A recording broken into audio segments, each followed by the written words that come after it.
Welcome to the Sample Chapter Podcast, the show where authors read a sample chapter from one of their books. Here's your host, Jason A. Meiske. Hey everybody, welcome to episode 77 of the Sample Chapter Podcast. This week we have thriller suspense author Jimmy Gear joining us. It's a very fun episode and one I can't wait to dive into. So like the lady said out front, this is the show where authors read a sample chapter from one of their books.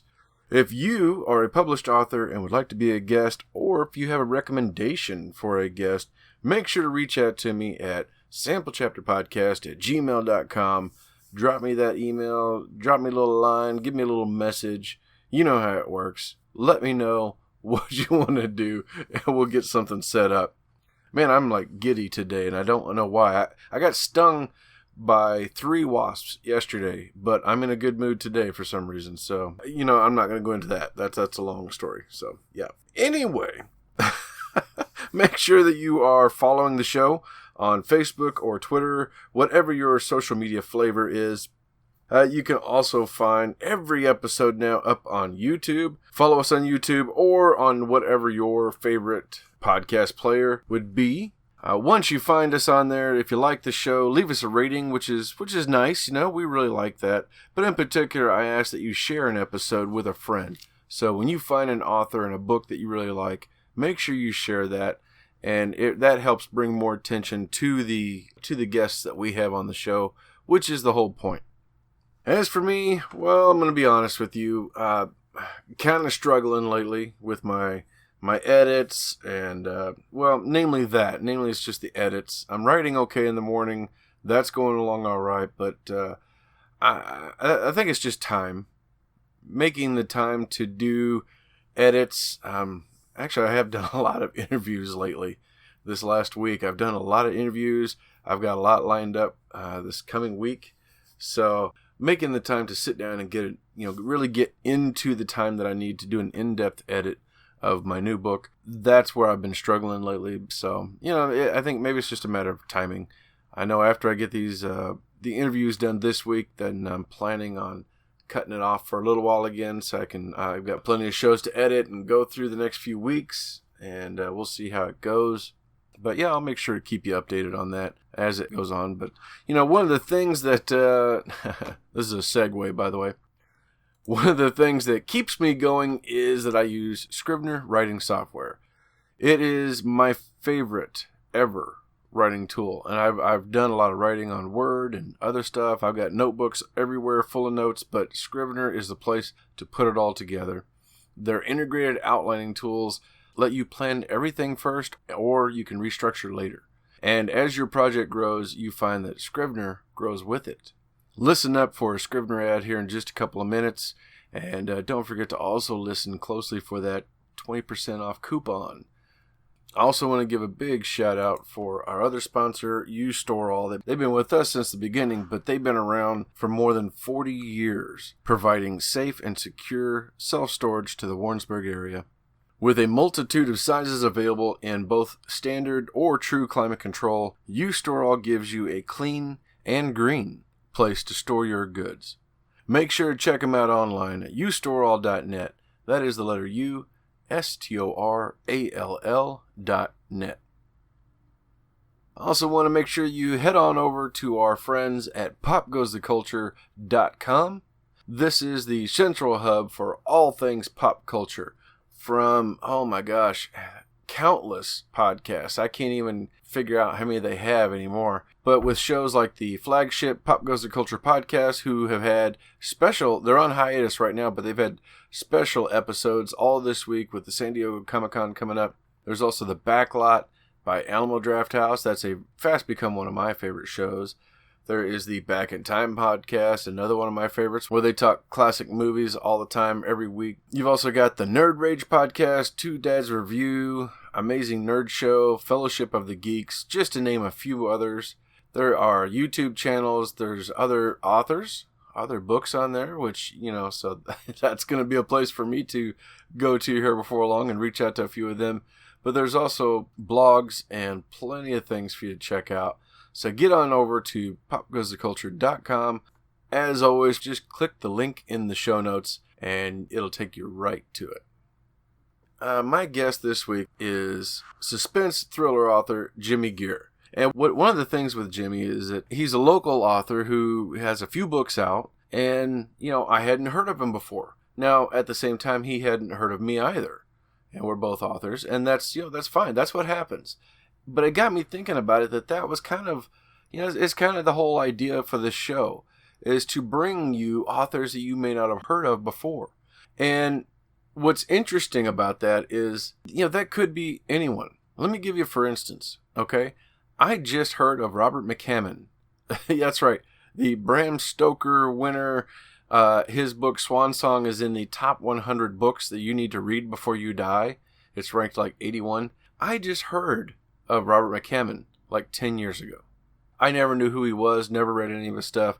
It wasn't until I started to really discover him almost 10 years ago, more like 8 years ago, that I really understood who Robert McCammon is. And he is now not only my favorite author, but he's also my guest, Jimmy Gear. So the correlation, it fits the storyline, which is what I'm telling you. So that's what I'm hoping to do with this show, is bring you other authors, whether it's a New York Times bestseller or a guy from just down the road, like Jimmy Gear. I want you to hear from and learn about new authors that you wouldn't normally have caught wind of. And, this is episode 77 after all. I have no doubt that somewhere in there are at least 2 or 3 that you're going to love. So that was just some thoughts I had talking with Jimmy and listening to his book, his reading, which is incredible, by the way. It's very suspenseful, really leaves you wanting to know what is going on. We have a great conversation about the writer's mind, the inspiration behind it all, the struggles that he went through, that he's gone through as a writer. And, it's a wonderful, wonderful conversation, and I can't wait to get you on over there. So, by the way, I'd be remiss if I didn't also mention that Jimmy is going to be at Reader's World in Warrensburg this coming Saturday, July 27th. I'm going to make sure and share it online, so check us out on, make sure you follow us on Facebook or Twitter. Either way, I'm going to make sure and share that link so that way you can follow it. So if you're coming to the Missouri area, and I know there's a lot of you out there. I know there's about 900 people just in the Kansas City area alone that are listening to this show. So if you want to come on down and meet Jimmy, make sure you do that this coming Saturday, July 27th, and you can meet Jimmy in person at Reader's World in Warrensburg. I'm going to be there. Hope to see you there as well. Stay tuned for a message from our sponsor, and then we're going to get you right over to our interview with Jimmy Gear.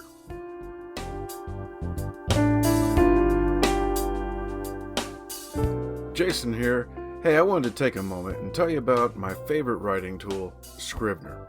Now, I know you've heard about Scrivener because their writing software has been embraced by hundreds of thousands of other writers like you and I, from the novice to best-selling novelists. The reason we all use it is because of Scrivener's core concept to bring all the writing tools you use together in a single application.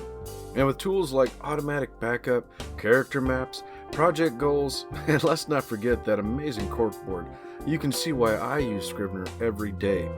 As a bonus for Sample Chapter Podcast listeners, use code CHAPTER for 20% off your desktop version. Scrivener writing software, built by writers for writers. And hello, everybody. Welcome back to another episode of the Sample Chapter Podcast. Hey, we have got a really exciting guest for me this week. This is somebody who heard about me. I mean, oh my gosh, this is awesome. They heard about me, then they heard about the show, and it's just like a really cool thing for me. It's a first time. So, it's special for me, and I get to bring this to you, the listener, to hear this. So, yes, people do know about me. They are out there. So, anyway, from right here in Missouri, Jimmy Gear is our guest this week. Jimmy, welcome to the show. Thank you. I'm very, very happy to be here. I'm very happy. So, and this is, like I said, this is a very special thing for me. This is a unique experience. I've never had this happen before. So I'm just really happy to have you on. Well, I thank you for the opportunity. I'm really excited about it, and I appreciate you carving out some time for me. It's my pleasure, buddy. Hey, tell the audience a little bit about yourself. Well, I work in social work field here in Warrensburg. I work for a place called Wills, and basically we provide care for people with disabilities to try to get the help that they need. I'm also a pastor in Chilhowie, which is where I live, and I try to make money through other means as well. So I got a few hats I wear, but my passion is writing for sure. Oh, that's great. Yeah. No, I understand that. When I actually started this show, I was working 2 jobs. My current day job that I still have, and then I was working nights at the theater where you first heard about me. I was working there in the evening. And, that's where I've seen you. I knew I recognized you from somewhere. Now that makes sense. Yeah, and I think our mutual friend up there, I think I had just left. Late this year, whenever you got to talking to him, so okay, yeah. Which and I guess we should give a shout out to him because I know he listens to the show once in a while, so he's gonna get through all this. Brendan, hey, thank you very much, man, for hooking us up. Yeah, you're awesome, Brandon. All right. Well, Jimmy, so you've been writing for a while. I know this is something you've always wanted to do. How long have you been writing? I've been writing since I was a little kid. The first time that I really thought that, I don't know, when you're a kid, you don't really think about whether you're going to be a writer as your career and all that. But when I was really young, I don't remember what grade it was, but it was one of those, formative grades. We were given an assignment in English class to write a short story. And most of the kids that turned in their stuff had a couple paragraphs, less than a page. And I wasn't trying to prove anything, but mine was about 7 or 8 pages long because I just started writing and was really into it and wrote this story. I wish I still had it now. It's probably not any good, but, I got done with that and she was kind of surprised by the length and everything. And that kind of set things into motion because whether she really believed it or not, she told me, hey, this was a really good story. And you know how that can kind of light a fire in you when you have a teacher or some mentor like that kind of gives you positive feedback. So that's kind of where I started, and I've just been writing since then. Oh, that's great. Yeah, that's really great. Yeah, I remember in junior high having an assignment to write something, and I don't remember what they were requesting, but I I ended up just writing a story about a hostage situation that I was involved in as an older guy. And I wrote this out and then turned it in and got an A, and then gave it to my dad later on, and he was like really thrilled by it. And it just, that being like one of those moments that really spoke to me as, oh man, this would be cool to be a writer when I got older. Yeah, exactly. And it seemed to be the only subject in school up until college that I got good grades in was composition. And grammar didn't come real quickly, but I did develop an interest out of necessity, if nothing else, knowing that, hey, if you're going to be a writer, you better learn as much of this stuff as you can. So that kind of sparked the interest in that area. Yeah, absolutely. Well, so your first one, Indefensible, came out in 2014. Tell us a little bit about this. Well, Indefensible is basically a child abduction story, and I really like the high concept ideas.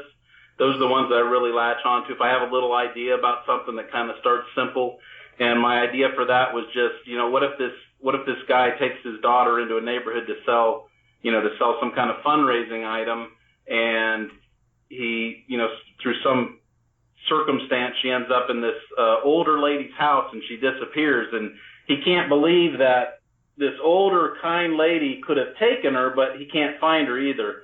So that's kind of the concept of the story, and then I kind of ran with it from there with a few twists in there, is the basic story for that. And kind of introduce a detective who comes in and helps out in that. So that was my first one. Wow. It's a pretty quick read, too. It's not a super long book. Yeah, and I noticed that all of your books online, they're all on Amazon, and they're in KU, so it makes it easy for everybody to go and pick up a copy and check it out. And of course, everybody, make sure you go and leave a review after you read the book. Absolutely. Yeah, that'd be fantastic. So where did an idea like this come from? You know what? I just think the ideas just pop out of nowhere. And I was just driving one day. The best I can remember, it's been a while. It was probably about 5 or 6 years before I started writing the story that I thought of the concept. But I think of so many concepts, and then they don't always make it to page. So there was some time that passed, but it seemed like I was driving through a neighborhood and saw people going door to door, selling Girl Scout cookies or something. And I had very young kids at the time, and they kind of thinking about the paranoia of letting your kid go out. So I thought, what's the most unlikely scenario, that would cause a child not to be safe in that situation, kind of working on that paranoia. And I thought, well, what, you think about going up to a house where there's this villainous person or something, but I thought, what if she went up to a house of this older lady who was super kind, super nice, but there was some other things going on behind the scenes. And then it kind of just took it from there. It was kind of a challenge, but, thinking, okay, how can I work this into a story that would be interesting? So like the last person in the neighborhood you would suspect, Yeah. Man, the writer's mind. I love it. I love it. How just any little thing can be that little kernel that leads you into a story. That's right. Well, so what part of writing do you find? Do you have a part of writing that you struggle with? Usually there's various philosophies on how to write a book, and one philosophy that really stuck out to me, and I'm not saying this is the right way because it just depends on the writer, but I kind of latched onto this idea of letting the story tell itself. So basically I'll come up with a concept and I'll start writing and I'll let the story tell itself, so to speak. And then I'll do that through the first draft. Then I'll look back over it, and you got to look back over and see, did this really go somewhere? Is this something that someone would want to read and be compelling? And usually there's things you can do if there's a plot problem or something that kind of clicks. You probably know how that is, but so the first draft is just, letting the ideas flow, and hopefully it takes you in a pretty good direction, and then you go back through in your subsequent drafts and work it out where it's actually something that's good. It's kind of the way I approach it. But, I wasn't told, but I read somewhere about writing and people saying, I've always wanted to write, and kind of the answer to that is, well, then why aren't you writing? If you really want to write, then you write. And, for me, the key to dealing with writer's block and dealing with not putting things out and being busy and all that stuff is just to write, just to start writing. Even if you don't feel like it, write a couple pages. And as long as you do that every day, if you write a page a day, you got a novel a year, basically. Yeah. So it's just getting, and it's not really finding the time. It's actually just because we find time to do all kinds of stuff.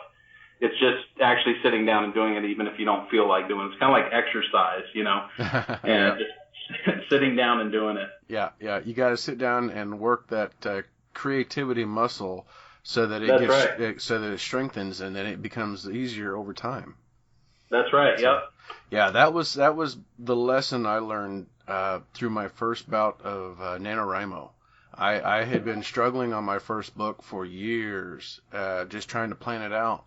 And I knew what I wanted the book to be, but I was planning it so much that I felt like I was done. It was like, you know what, I'm gonna try this NaNoWriMo thing, and I'm just gonna start over.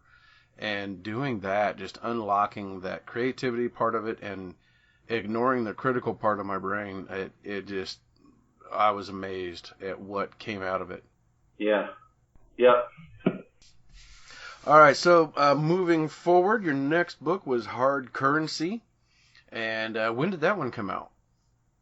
That one came out about a month after Indefensible. And basically, I'd started Hard Currency, again, with a concept of taking a story that basically mostly takes place in a hotel room. The guy's struggling with his daughter's death. He's considering suicide, but there's a whole nother aspect to the story where, not to go into plot details too much, but he basically is being chased by some pretty bad people.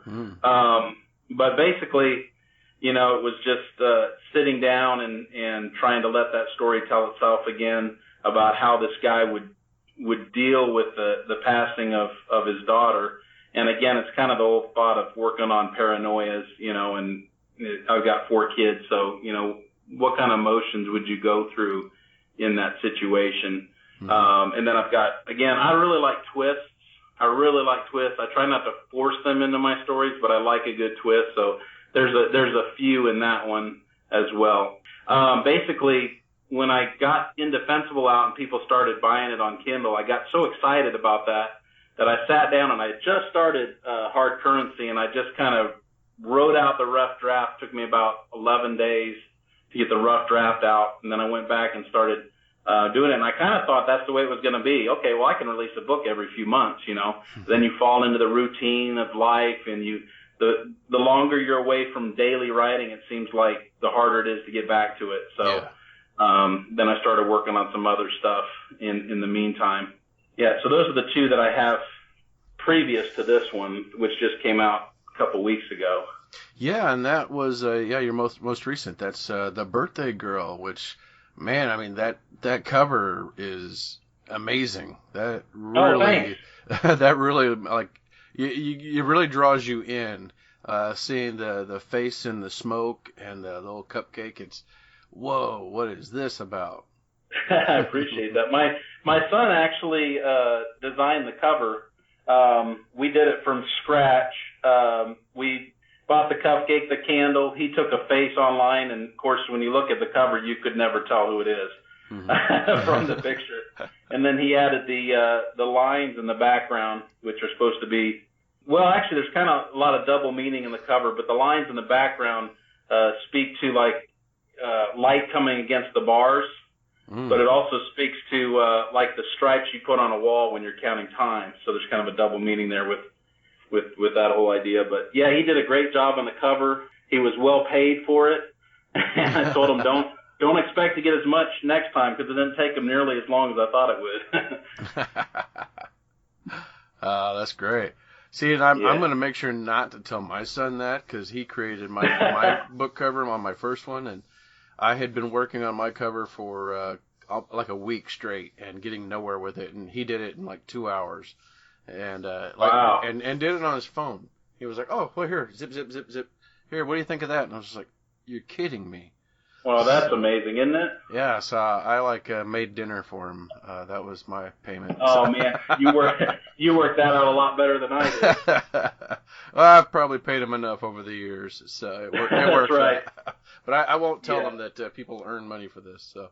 Oh yeah, he won't get that again. No way. There you go. Yeah, and he doesn't listen to the show, so I think I'm okay. Right. There you go. Oh my gosh. Well, what are you working on now? Anything? Well, right now, I've been really happy with the reception to Birthday Girl so far. A lot of it's been friends and family that have been really supportive, and that kind of lights a fire in you. So I had another concept of a daughter and mother that are trapped in a parking garage. They are middle-class people that get on the wrong side of some criminal stuff. It's not their fault, but they're kind of in this situation. So I've been writing that, and that's about halfway done, rough draft. But I'm going to release Indefensible in paperback, because I think a lot of people missed it, because a lot of people aren't comfortable with the whole Kindle thing. So I'm going to release that in paperback. And then another book that I've been working on for some time now, kind of an adventure, epic adventure story with a little bit of fantasy in it, with a female protagonist, is just about done, and I'm really happy with it. I'm really proud of it. So I'm going to try to get that out sometime in the fall, maybe even November, December, somewhere in there. But those are the 3 that I'm going to try to bring out the remainder of 2019. So we'll see how that goes. Nice. All right. Well, that's awesome, man. Well, that's really exciting. And it's good to see that you're really getting the ball rolling here. I mean, you had a couple of books a couple of years ago. Things got in the way, which that happens. But you're not giving up. You got the new book that just came out, and then more coming soon. So I'm excited for you, man. And to find out, and to find out that you're like right here in the neighborhood, in this community, and that we're finally gonna meet like this. This is like so cool. I can't wait to like actually get together with you sometime. Yeah, that would be awesome. And it's really crazy to not make that connection about the theater, because now it's just crystal clear seeing you there, because we were there once a week, me and my buddy. I can't believe I hadn't made that connection till now. Oh yeah, I was the old guy there, so it was easy to pinpoint me. I'm sure you'd remember us too, but maybe when we meet, it'll trigger something. Maybe, I don't know. That could be. Well, all right. So Jimmy, where I know how to find you now, but where can listeners of the show find you? Probably the best way right now is through Gmail, as far as contacting me, and that would be Jimmy Gear, JIMMYGEAR 17 at gmail.com for any correspondence. If they want to purchase the book, though, any of the books, they can go to Amazon, and I would search by author name and title. One of the books, probably the quickest way to do it. So they could always, go there to purchase. I'm going to try to get my website up in the next month, and it'll be jimmygearfiction.net, and hope to get that done in the next month. But for now, probably the ones I just mentioned be the easiest way to find me. Okay, yeah, and it's usually I record these shows a couple weeks out ahead, so it'll be a little bit. So yeah, if the website's ready to go by the time this comes out, I'll make sure and put a link in the show notes. Awesome. But regardless, I'll make sure and put a link in the show notes, everybody, so that way you can click on the link for Birthday Girl. And once you click in there, you'll see Jimmy's other books, and you can check out any of those. There's also a short story in there, everybody, so you can check out Passing By and then move on to the next one and the next one. And, I think Jimmy's going to be okay if you want to check out all of his books. Oh, absolutely. And I thank you for the help on that. It's my pleasure. Jimmy, thank you so much for coming on the show. I'm really excited to get together with you sometime, and this has been a lot of fun, man. Me too. Thanks a lot, really. My pleasure. Ladies and gentlemen, it is time for me to step aside. I'm going to hand the floor over to my new friend, Jimmy Gear, with The Birthday Girl. 1. At first there was but darkness, an impenetrable, unfathomable darkness all around him. He struggled to breathe, feeling the claustrophobia of intangible nothingness closing in upon him like an enemy's embrace.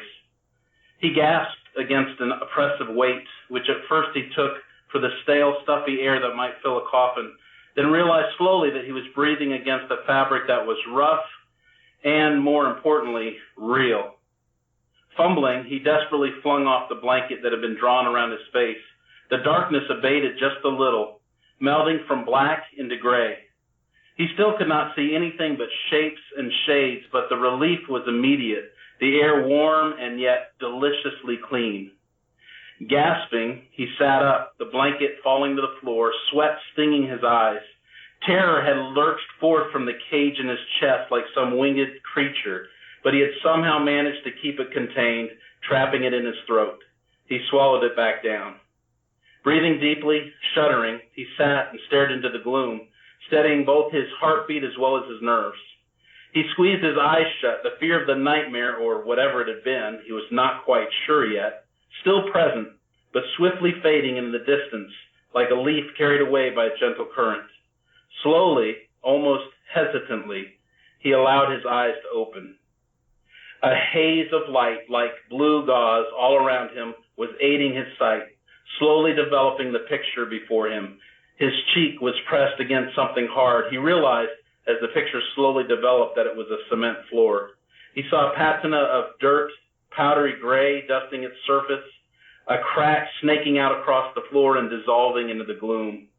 Slowly, delicately, he tried lifting his head, only to feel the remnants of a headache resurfacing like a distant warning. He licked dry lips and came to the stark realization of how thirsty he was. Hence the headache, he thought. He remained there lying on his side, breathing in and out, the coldness of the cement causing a chill to begin to slowly permeate his body. Like a corpse that had been laid out on a mortician's table, he He wasn't sure how long he remained lying there like that, but it was long enough to realize that more shapes were rising from the gloom like tombstones protruding out of the midnight mists. The light of what could only have been a gradual sunrise was growing behind him like an angelic visitation. The room was becoming more illuminated with each passing moment. A clever trick.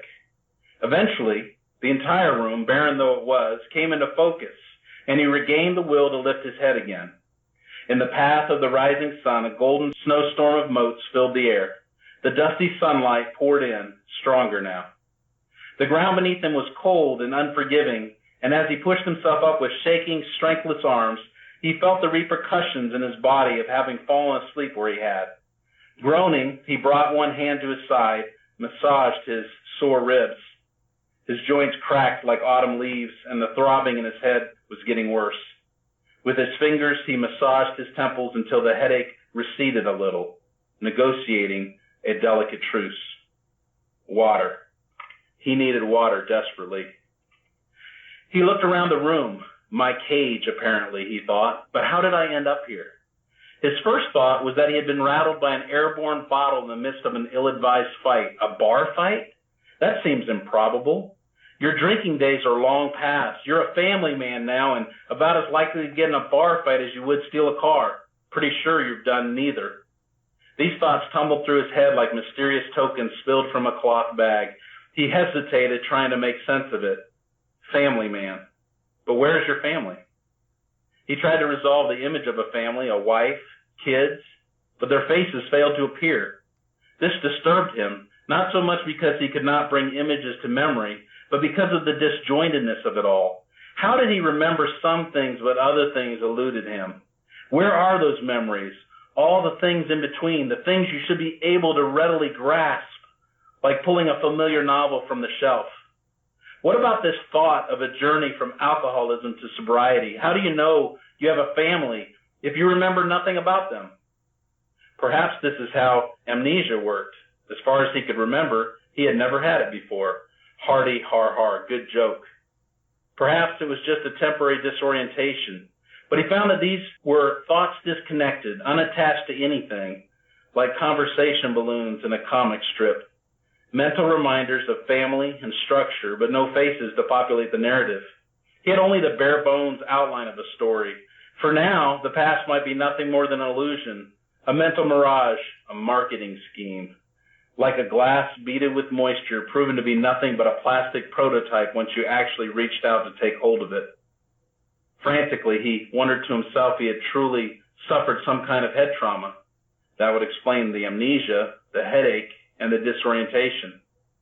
This caused another disturbing thought to come to mind. Have I been involved in some kind of accident? The more he pondered it, the more the thought began to concern him. If he was in jail, he wasn't sure why or even where that would be. He could just as likely be in prison because of a car accident as he could a bar fight if alcohol had been the culprit. Something more serious might have occurred then.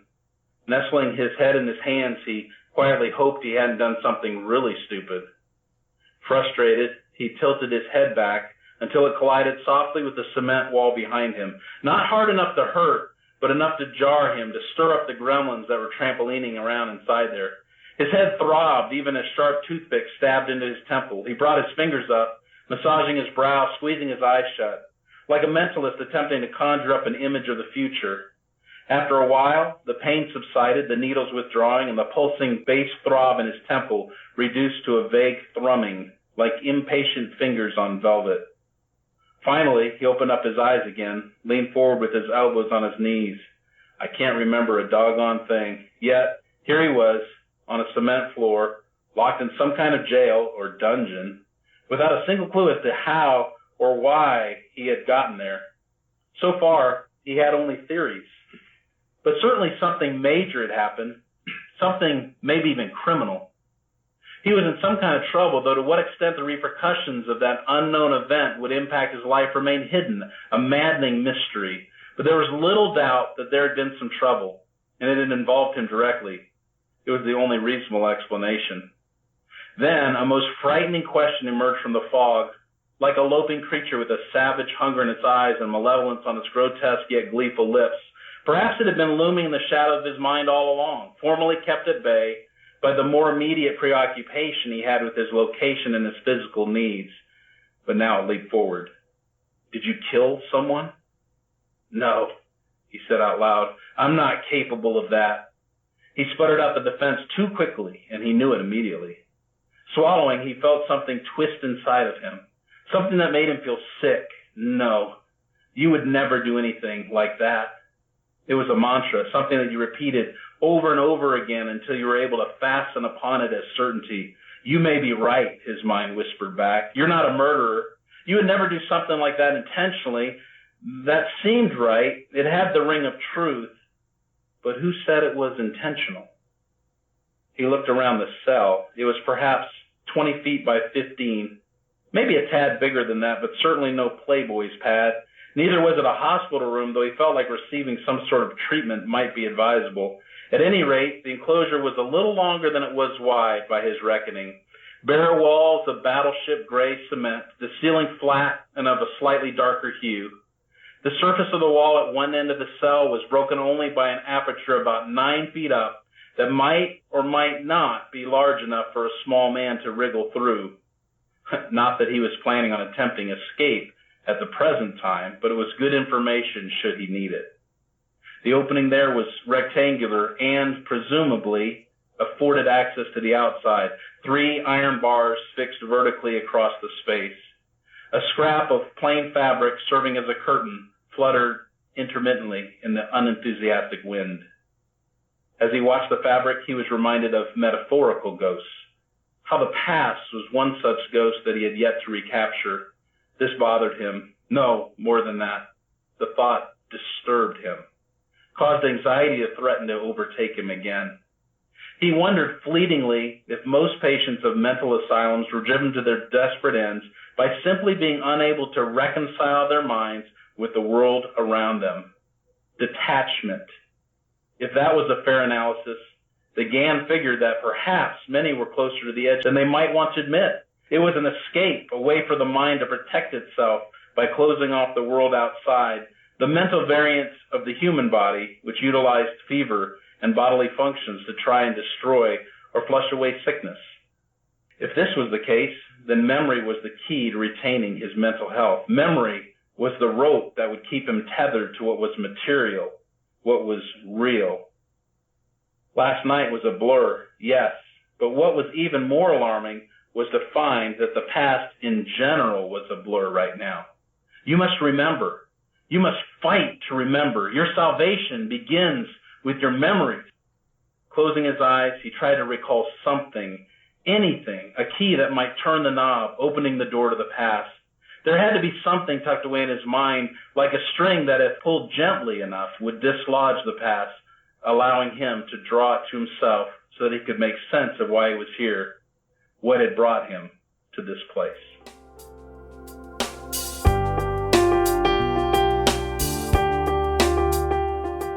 That was Jimmy Gear reading a sample chapter from his latest book, The Birthday Girl. What did I tell you, right? I mean, I told you. It's a fascinating chapter. It leaves you wanting to know what's going on, and that's the whole idea. It makes you want to pick up the book to see what's happening. Click on the links in the show notes. You can follow Jimmy, pick up his books. Don't forget to also click on the links for our friends and sponsors. Lastly, please subscribe so that way next week you don't miss out when we come back with another author, a new book, and a new sample chapter. Thank you, everybody. Have a good week. We'll see you next episode.